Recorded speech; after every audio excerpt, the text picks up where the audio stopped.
دل کندن آسون نیست وقتی حرفای ناگفته داری با کسی که زندگی تو تا ابد پای دنیاش بذاری.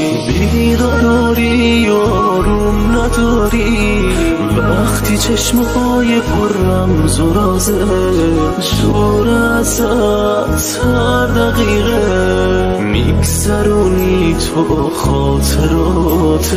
شیر لبه صداش میکنی تو حس کنی اون الان رو بروته.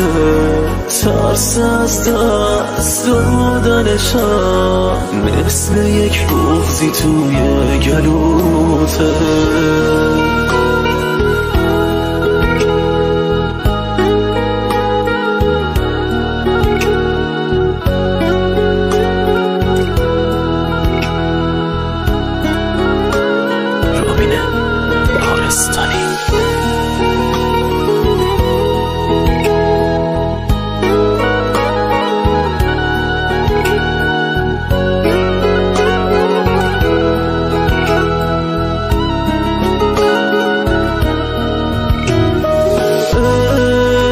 یعنی گریه کردن کنارش شب و تا سهر چشم به راهش مثل کوه بشی تکیه گاهش.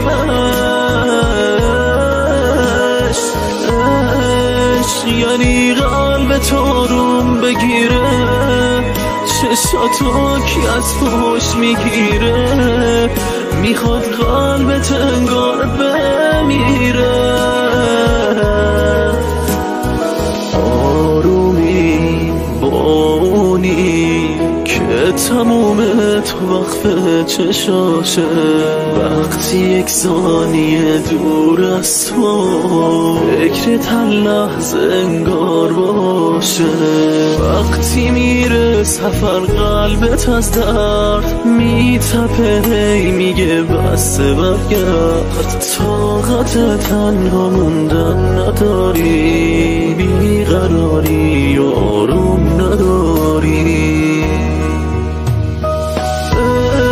عشق یعنی گریه کردن کنارش شب و تا سهر چشم به راهش مثل کوه بشی تکیه گاهش.